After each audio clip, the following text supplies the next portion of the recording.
Welcome back to the program. So I will speak more on Glenn tomorrow night on the Full Throttle Thursday. There's a lot to discuss, obviously. But tonight I wanted to start with a couple different things. First and foremost, if you don't think that you have a voice or you don't think that you have the ability to affect positive change, well, then you need to think again, because the internet is a big place. And now I'm no longer censored, certainly not on X. Now, on I think it was the 18th, was that when I did this? Yes, on May 18th, okay, I put out, after reading this article about Brandon Johnson, I put out on X a post, and I was talking about that when I heard the video and he was naming off all of the black-only people that he hired, and then he said, I only hire blacks because blacks are more generous than whites, okay? So this is what I wrote as soon as I saw that article and read it. I wrote this. Now, mind you, this was on the 18th. This is the face of anti-white racism. Chicago Mayor Let's Go Brandon Johnson just said, I only hire blacks because whites are not as generous. Perhaps this race-baiting poverty pimp should go work for South Africa's genocidal government. He'd fit right in. This is not a political statement. This is not free speech either. This is indeed a crime. This is an EEOC violation that can and must be prosecuted. This is a violation of the anti-discrimination laws, and this is also an additional violation of the Civil Rights Act. Then I proceeded to put at Judicial Watch, at America First Legal, at ACLJ, at Harmeet Dillon, at AAG Dillon, at Tom Fitton, and at Stephen Miller. And that was it. I sent it to them. Okay? Now, if you had a chance to listen to Harmeet Dillon's interview with Tucker Carlson today, you'll learn two things. Number one, you'll learn that the investigation was immediately brought upon by social media. That's number one. And number two, you'll also find out, which is really disturbing, that many big blue cities have dissent decrees with the Department of Justice. And what this allows them to do is hire what they call a police monitor. So in other words, some leftist says that the cops are racist and they hate black people or whatever it is that they say. Then they file a complaint, they do an investigation, and then the Department of Justice steps in and forces that municipality, community, town, city, whatever it may be, into a dissent decree, which allows somebody to then be appointed as almost like a police czar, basically. And that person gets paid over $1 million, and it goes on for years and years and years. It's part of the grift. And she was explaining it, and wow, what mind-blowing information. Now, she also said that she's in the process of revoking these dissent decrees, and she's going through the entire federal government, and she's going to go through every single state and hopefully do the same thing.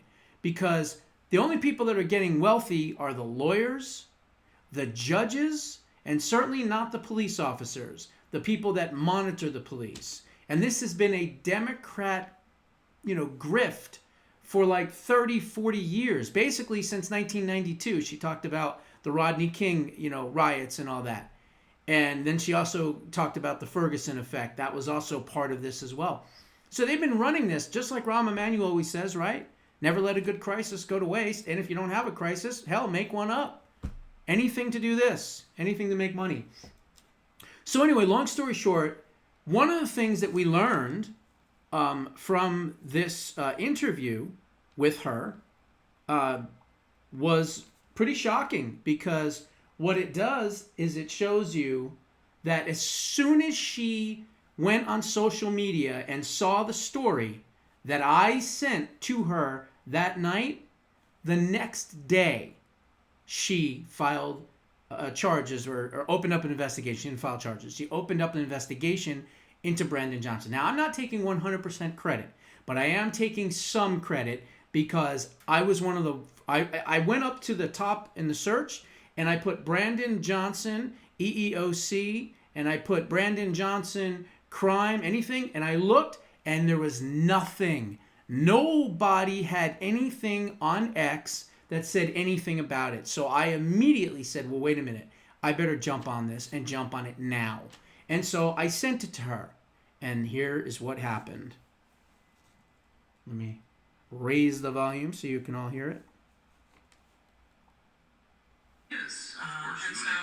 And so I get criticized by the mainstream media, if you will, for being perpetually online. But that's actually where I see a lot of the civil rights violations in our country being exposed, because people, elected officials in our country, feel very comfortable acting with impunity and stating with impunity that they're going to discriminate. And so he said the quiet part out loud, which is, in Chicago, according to his words, I hire mainly black people for the positions of authority.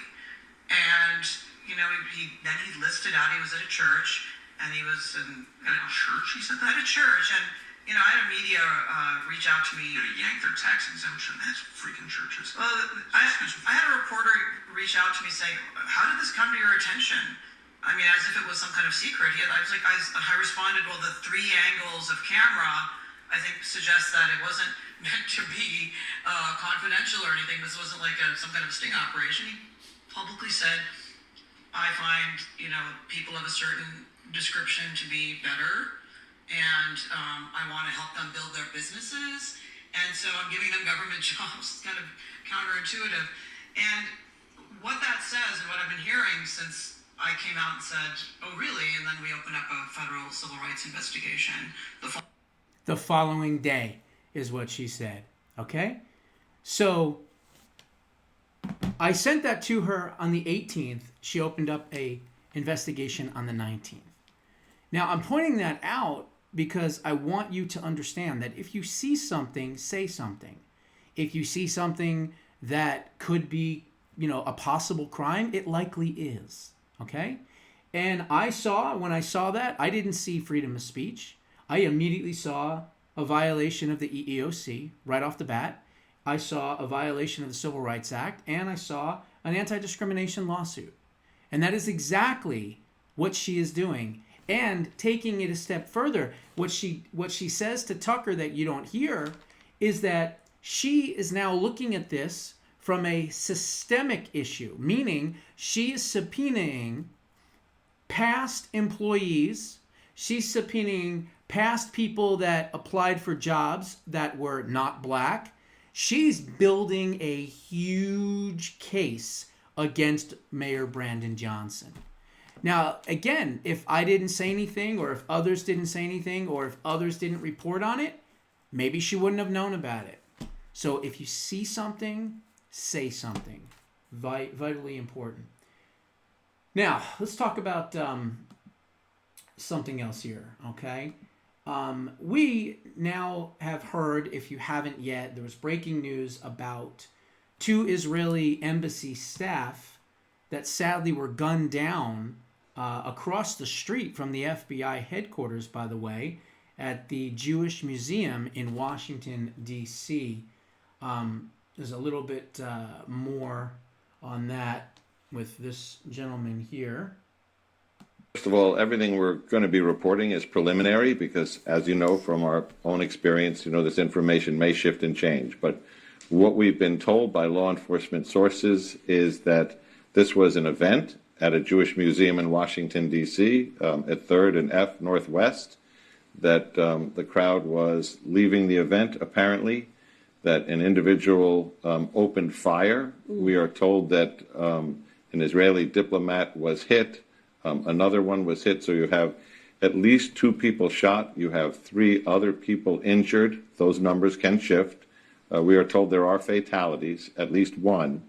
And we are told that the gunman according to witnesses, fled on a motorcycle. So if you take what we have, sketchy as it is, it paints a picture of something that appears to be targeted. It was at an event at the Jewish Museum, appears to be planned in advance. You have a gunman who witnesses say fled on a motorcycle. And obviously, this is a major event in terms of this has drawn in the FBI, elements of the Secret Service, obviously the Washington, D.C. Metro Police, and a major investigation unfolding right now as they review video, license plate readers, talk to human witnesses, and try to reconstruct what happened in this event, which apparently unfolded extraordinarily quickly. And why would the nature of this event have drawn in so quickly that breadth of law enforcement?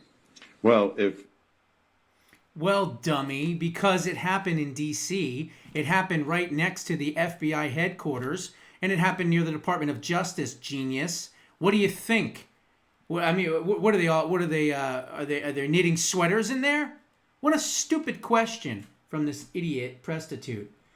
But one thing that he didn't say, because of course that was the Communist News Network, is that whoever this dirtbag was walked up to these people and yelled, "Free Palestine," and then shot them. Okay? That's what happened. From my description, I'm hearing it might be someone white. So in other words, an apologist for Islam. They said he was wearing blue jeans, a t-shirt, and he had a goatee. And then he took off on a motorcycle. Now that could be totally wrong. He could have had a hijab on. Who knows? We don't know. But all we know right now is that these people were killed because they were Jewish. And the rhetoric and the violence against Jews and Christians needs to stop. I know that the Assistant Attorney General for the Civil Rights Department, one thing she does say in that is that she is going after anti-Semites and she's going after anti-Christians, hardcore, and she's going to hold them accountable. And so it's a sad, sad thing that happened. My thoughts and prayers, of course, go out to the victims. But, the media is complicit. Education is complicit. Higher education college is complicit. Anyone that's allowed to speak violent acts against another. Look, there's a difference between freedom of speech, okay? You can say that you don't like this or you don't like that, but you can't run around and scream intifada, intifada coming to America on a fucking college campus, okay? That's not freedom of speech. That's terrorism. There's a difference. And so I hope that they charge this person when they find whoever this is with the Anti-Terrorism Task Force Act. Because if they do, that's an automatic 20 years in jail. Minimum. Probably even more than that. Obviously, murder on top of that. You're talking life in prison, maybe even the death penalty, which would be wonderful. But of course, this is D.C. You really think you're going to get... I mean, the only thing they want to kill are unborn children in D.C., all right? They're not going to kill a criminal. But anyway, hopefully they'll catch this idiot. And, like I said, my thoughts and prayers go out to those people. Now, so by the time you watch this, well, we could have the one big, beautiful temporary bill. Let's call it what it is, right? It's not going to be permanent. And they're going to discuss it tonight. They made some concessions. The Freedom Caucus basically got a little bit more than what they were getting before. One of the things that I saw is they wanted to put some type of tax on silencers, and they were like, hell no, you're not doing that. So there's no taxes on gun silencers or anything like that. The other thing was it dismantles the Green New Scam, which is great as well. But it's a tight margin, 220 Republicans to 212 Democrats, and actually it's probably 211 because Jerry Connolly passed today. So you have a 9-vote lead, which means if all Democrats, which is likely to happen, vote against the bill, that means you have 9 votes at that point. You've got a bunch of rhinos in the House, and you're going to have some really hardcore, hardliner fiscal conservatives like Thomas Massey and a few others that are going to vote no. So they can spare 2 to 3 votes. They'll get it done, though. They'll get it done. And not only will they get it done, they'll probably get it done by the 28th of this month. Why? Because they want to leave. They want to go out of town. That's why. Okay? So look for this bill to likely, again, not 100%, likely to be done in the House and gone through the Senate by the 28th. I could be wrong, but I'm probably not. Anyway, those are my thoughts. What are yours? Put them down in the comments below. We'll see you in the next one.